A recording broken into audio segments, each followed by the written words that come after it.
It's a real film, Steve. Yeah. This is the film I want them to remember me by.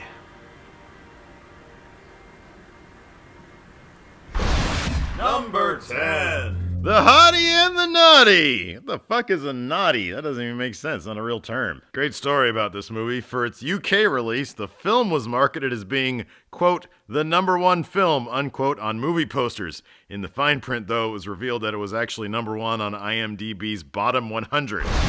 Number 9. Plan 9 from Outer Space! For years, it's had a cult-like status of the worst movie ever made, and director Ed Wood had such a cult following that Tim Burton made a movie about him back in the 90s starring Johnny Depp. Given that most of Ed Wood's movies were this bad, and honestly, the movie had more heart than most of the crap on this list, we elected to put it here at number 9 because, well, we love heart. Yeah, plus it has zombies and aliens. What a great combination. Number 8. Southland Tales! What a tragic story this is. Richard Kelly, coming in hot off the great Donnie Darko, shows up at Cannes with Southland Tales, an ambitious sci-fi near-future thing with a massive cast headlined by The Rock and Stifler. It had massive buzz going into Cannes, but when the movie dropped, It was a huge fucking mess. most movie snobs bitch about studio notes interfering with the director's vision, but if anyone's seen this and the director's cut of Donnie Darko, you'll know why this guy needs to be reined in from time to time. Number 7. The Happening! This movie literally made you angry, correct? It did. I'm still mad about it. The trees, really, fucking trees. All right, calm down, man. Calm down. No. Number 6. The Adventures of Pluto Nash! It's not only one of the worst box office bombs of all time, it commits one of the biggest crimes in cinematic comedy, making an unfunny Eddie Murphy movie. Granted, he's made plenty of unfunny movies, but if you look at Murphy's best work, it's hard to imagine that he'd one day make shit like this. I know. Remember Beverly Hills Cop? Remember Trading Places? Yeah, remember Vampire in Brooklyn?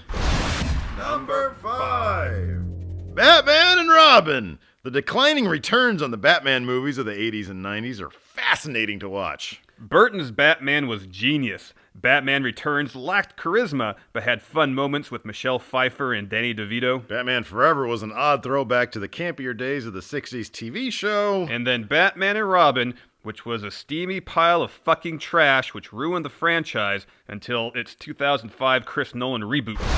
Number 4. Geely! For some reason, in the early aughts, when Jennifer Lopez and Ben Affleck hooked up, people found reason to hate it. So when they teamed up for a movie, the hostility surrounding their relationship overshadowed the movie itself. But then the movie dropped.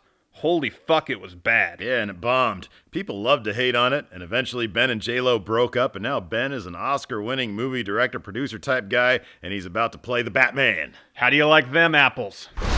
Number 3. Superman 4! It was difficult to determine just which Superman sequel to put on here, Larson. Superman 3 or 4? Well, Superman 3 had scary-ass evil Superman, which you cannot deny is one of the most terrifying villains of all time. That is true. Superman 4 had Nuclear Man and killed the Christopher Reeve franchise for good. So I guess, yeah, Superman 4 is worse. Case closed. Number 2. Battlefield Earth! There's so much wrong about this movie, Larson. And that was reflected at the box office, where this giant pile of mess lost over $40 million. You have to admire Travolta in a way, though. He spent all that goodwill he amassed from his Pulp Fiction comeback as quickly as humanly possible. Number 1. Howard the Duck! God, where to start with this one? For one thing, this was the first movie George Lucas started on after American Graffiti dropped. Not Star Wars. This. I saw this movie in the theaters. Yeah, I did too. Twice. Wow. Once in an empty theater. Jeez. Last week. Oh, come on, man. Where is it even playing?